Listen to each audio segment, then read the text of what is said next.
राधे राधे आप सभी को। भैया दीदी राधे राधे। पैर छू के प्रणाम करतनी। जितना हमार पब्लिक हमार वीडियो देखा था सबके पैर छू के प्रणाम करतनी। और हम ई गुहार कुशीनगर के जे विधायक बाटे ओकरा से लगावतनी कि विधायक जी हमारी बात के सुनी और हमके इंसाफ दिलाई। हमर लगे 3 गो लइका बासो। हमार जमीन जायदाद हड़प लल बाटे। पवनवा पैसा भी नहीं खे दिए। हमरा से पहले पूछलन सो हम ना कर दियनी। ओकरी बाद से हमारी मर्द के पिया के, हमार मर्द दारू पिए वाला हुवन, सब केहू जानत ताटे कि पिए खाए वाला हुवन। और गुरमिया के लोग अच्छी तरह से जानत ताटे। और हमारी मर्दे के पिया खिया के ओकरी बाद से जमीन हमार लिखालल बा। पैसा भी नहीं खे दिए। हमार जमीन लिखालल बा। हमके हमार जमीन चाहिए। विधायक जी से हाथ जोड़ के रिक्वेस्ट करतनी। कुशीनगर के जे भी विधायक बा ओकरा से हाथ जोड़ के रिक्वेस्ट करतनी कि हमार कहीं से सुनवाई नहीं खे होत। हम अपनी गांव के प्रधान के पैर पर गिरनी, गांव के जौन पंचायत करल सो ओकनी के पैर पर गिरनी, पवनवा के पैर पर गिरनी।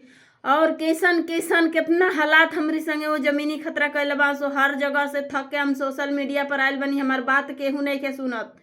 और हम कुशीनगर के विधायक जी के ही गुहार लगाओ तनी कि विधायक जी आप तक अगर हमार वीडियो पहुंचा तो का सही बा का गलत बा हमारी बारे में छानबीन करी। ओकर बाद से हमके इंसाफ दिलाई, हमके हमार हक दिलाई, हमरे 3 गो बच्चन के जिंदगी बचाई।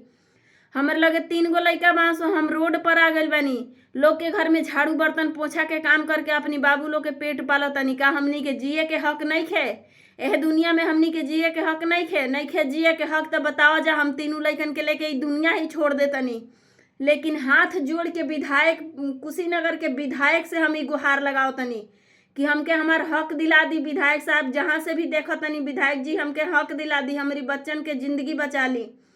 अब रौरा आगे आंचल पसारा तनी कि कुशीनगर के विधायक से भीख मांगतनी अपनी लइकन के जिंदगी के कि कुशीनगर के विधायक हमार बात के सुनी, हमार कागज पत्तर देखी और हमारी बात के सुनी और हमके इंसाफ दिलाई। विधायक जी से इतने हाथ जोड़ के रिक्वेस्ट बाटे कि विधायक जी का सही बा का गलत बा हमारे कागज के देखी और हमके इंसाफ दिलाई। हमके वो गांव में से मार पीट के भगा दिए सो।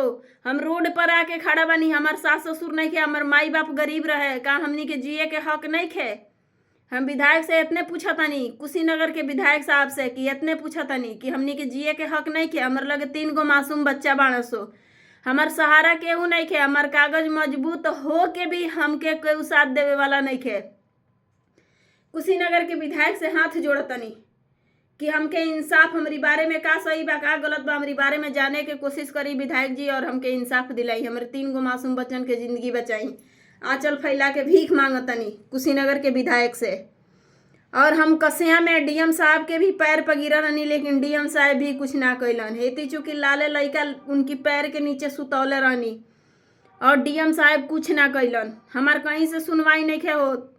तब हम हार पछता के सोशल मीडिया पर आयल बनी। कुशीनगर के विधायक साहब से इतने हाथ जोड़ के विनती बाकी का सही बा का गलत बा हमारी बारे में जानी और छानबीन कराई और हमके इंसाफ दिलाई, हमके हमार हक दिलाई, हमारे 3 गो बच्चन के जिंदगी बचाई। बस इतने हाथ जोड़ के रिक्वेस्ट करतनी।